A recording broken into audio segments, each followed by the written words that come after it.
What's up, my fellow Woodrows? It's your old pal Reviews here. Welcome back to another video. Today's video, I'm actually going to talk to you guys about my top 10 on-rail shooter games. And back when I was a kid, I remembered holding my first gun in an arcade, which was Time Crisis, and I absolutely loved it. And then there is a lot of games that I really enjoyed with on-rail shooter series, but I have to narrow it down to my 10. So without further ado, guys, let's get this started, shall we? Now, I usually do like one per series or one per franchise.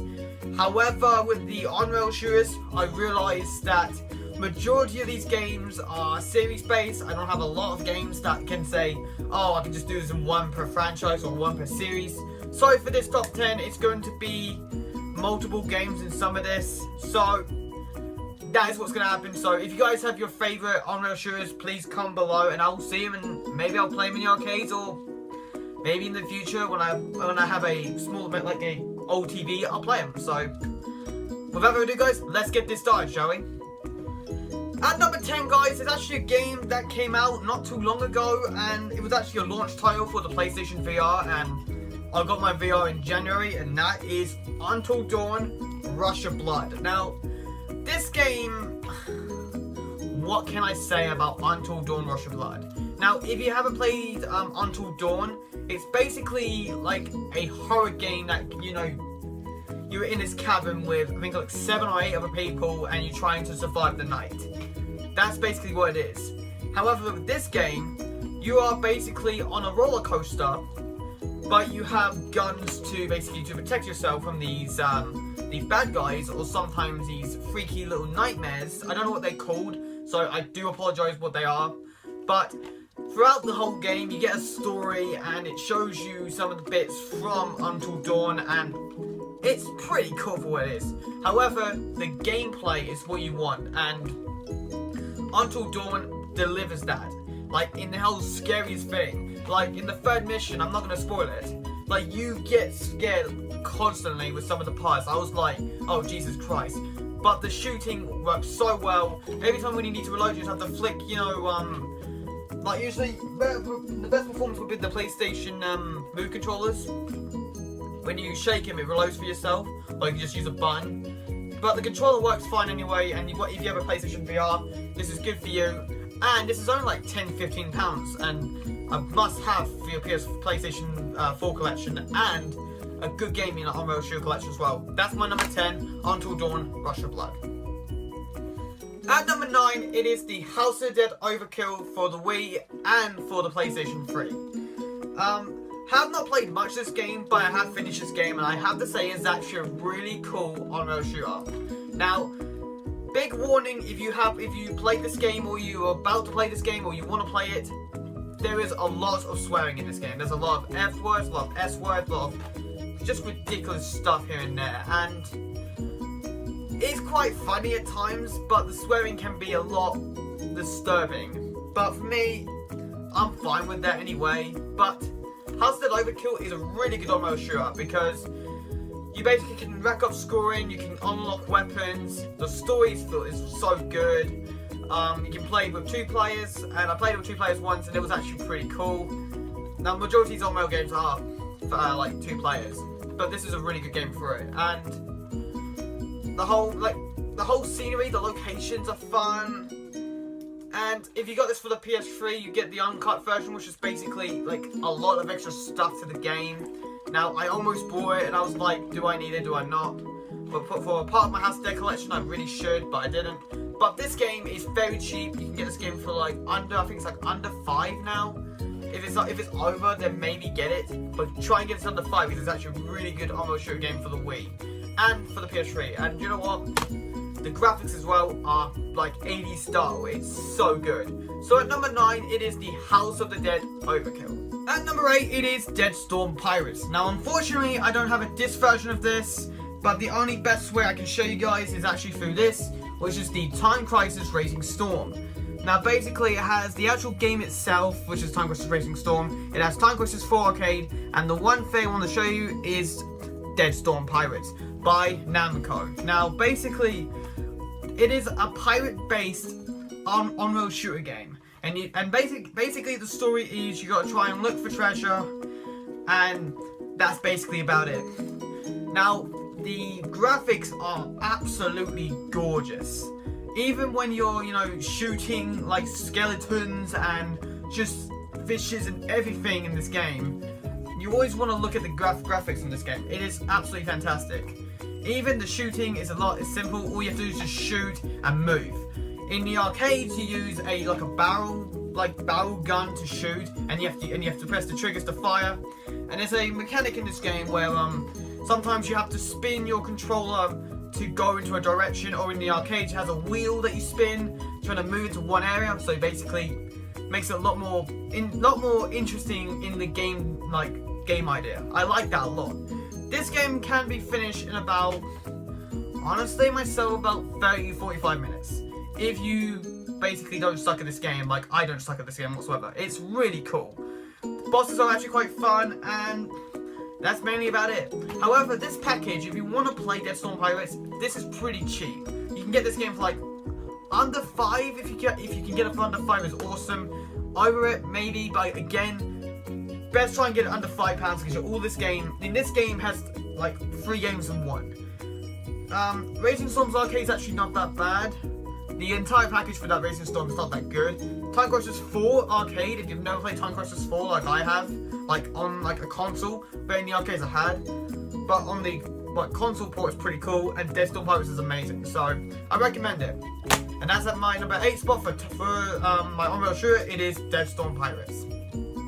Number 7, it is Ninja Assault for the PlayStation 2.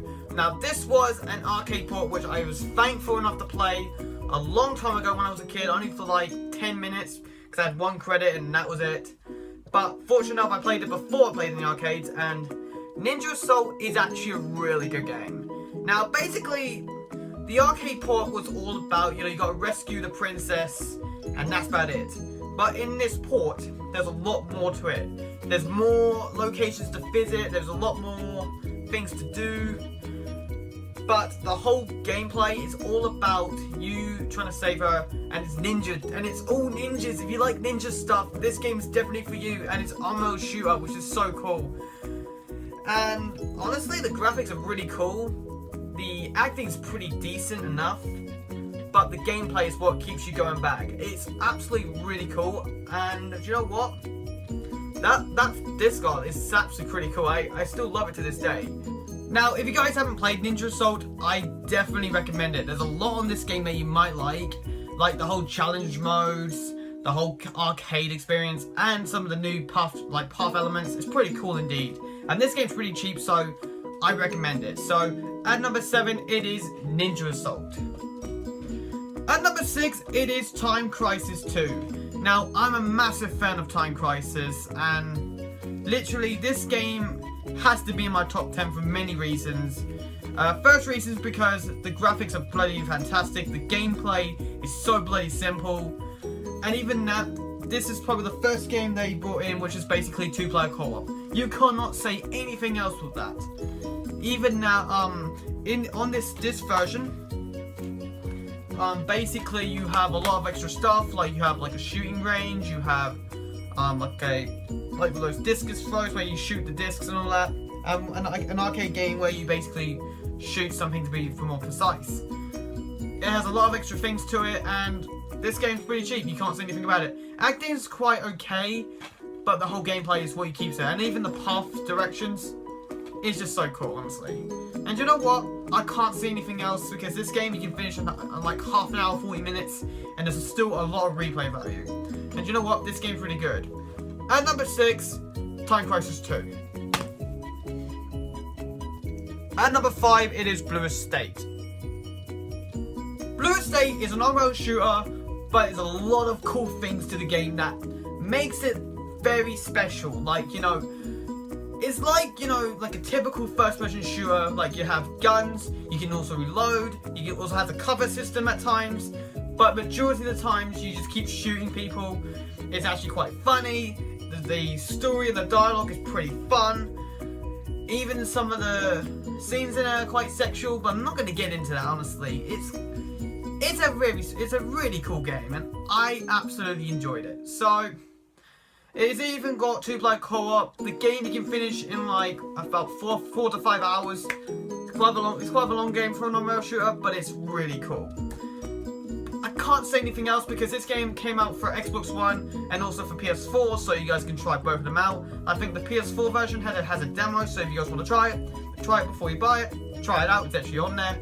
But I highly recommend it. And I think it's like 15, 16 quid. And I think that's right for what a non-rail shooter game should be. However, I can't say any more about this game. I want you guys to play it. So, at number 5, it is Blue Estate. At number 4, it is the House of the Dead 2 and 3 Return. Now, you're probably wondering, wait, House of the Dead 2 and 3 had actually got, like, disc ports. Yes, I do know with that, with the game, with the whole Sega Dreamcast, and the whole PC thing with House of the Dead 2 and 3. However, I had to include House of the Dead 2 and 3 Return, and that is because if you have a Wii and you want to play House of the Dead and what's a good gameplay, this compilation is really good. Unfortunately, it doesn't have number 1 on it, which is kind of surprising, but 2 and 3 is still really good games. Now, basically, this is an arcade port of 2 and 3. And I think it has a lot of extra stuff to it, which I have played throughout, and I completely forgot what this game is all about, like, you know, I've completely forgotten that there's some extra stuff to it, but all I do know about this game is I don't know which House of the Dead it is, but the cutscene is a little bit off on one of the games, so I completely forgot about it. But this game is a lot of fun. That you can basically finish this game in both of the games in probably about 3 hours, like 3-4 hours a piece. Or actually about 3-4 hours per time. It's pretty cool indeed. And this game here is actually one of my favorites as well. I think if you're probably wondering what's my favorite House of the Dead game on this collection, it has to be House of the Dead 3. Like, I've played it in the arcades, I used that shotgun, and it was freaking amazing. However, I love this game a lot, and if you guys haven't played this game, pick this game up. It's pretty cheap, and you know what? I can't say anything else. Graphics and the whole gameplay is fun as well. I can't say any more about that. At number 4, it is the House of the Dead 2 and 3 Return. At number 3, it is Vampire Knight for the PlayStation 2. This game was a complete surprise to me yet again, because when I was a kid, my dad brought this game home, and I tried it out on that small TV with the Namco, I think it was the G45, and I played this game on it. Oh my god, this game was actually a surprise almost shooter game for me. I love this game a lot. The good memories as well. Remember playing it and finishing it, I think on like the second night. It was incredible. Basically, this was an arcade port back in the day, and this game came out a long time ago, and this game is basically a on-rail shooter but with vampires, and you trying to kill the main boss battle in the final mission, which I'm not going to spoil anything about it. However, the graphics are really good. The voice acting nowadays is kind of crap, but you're here for the gameplay, and the gameplay is brilliant. Now, at times you're gonna have to shoot some like little thing on the neck, or on the body, or on the chest. Basically, that's basically if you shoot anywhere off them, they turn into monsters. But if you shoot the bits off, they go back as humans. Pretty cool, like idea for what they did, and I feel like that's a really nice idea, and I like that a lot, honestly. However, you're probably wondering, is this just the arcade port? No, it's not. There's an extra mode on this game where you can buy stuff, you can buy stuff, you can sell stuff, you can basically make the game a lot more easier, but it's pretty cool in otherwise anyway. However, there's also a training mode on this game, which I spent a lot of time on that game. I couldn't finish it, but it's pretty cool. And there's also, once you finish, I think like a certain part of the game, you get to unlock all the boss battles. You can try and beat them quickly. It's pretty fun nonetheless, and I think this game is cheap for what it is. I don't think this is kind of like an uncommon game, but it's also a really good game as well. And if you want to play it, go for it. It's pretty fun. So at number 3, it is Vampire Knight. At number 2, it is Ghost Squad for the Nintendo Wii. This game here, I have spent so much time playing, as well as Mario Kart, but this game, I think more time on it than anything else. Because this game was so addictive, and I love this game a lot. There was also an arcade port of this game, and the arcade port had a G36C or an MP5 lookalike gun. I've completely forgotten what it is now, because usually when I play my games, I usually go to a 10-pin, and usually this game's in there, and so is Guitar Hero. Unfortunately, they got rid of those games, and I was kind of peed off, but can't do anything about it. But with Ghost Squad, this game you can finish in like half an hour. Mainly half an hour in the arcades, and you feel like, oh, that's it. But this game on the port, there's a lot of things you can do. There's a lot of customizations, there's a lot of level path things you can do. Like, you know, once you unlock the first level, there's like more level parts you can go to, more to discover. There's more weapons you can unlock, there is like, costumes you can unlock. And the whole thing is endless. And you can play this in 2-player, it's pretty cool. And it's quite fun as well. You can also select like short bursts, there's also challenge parts in the games. Like you have to rescue survivors or disarm bombs.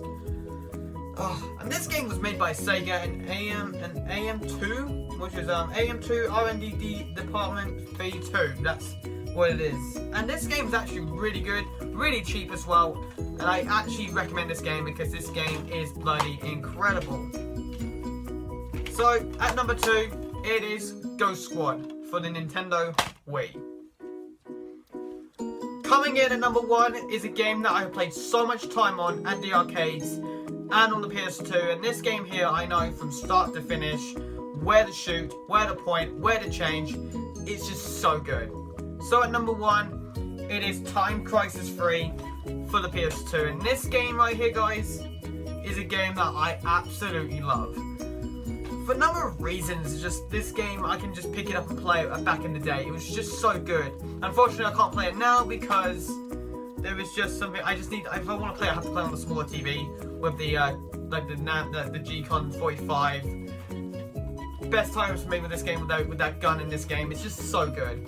Graphics were fantastic, the sound was incredible, the story was brilliant, including the acting was actually really good. I just really enjoyed the acting.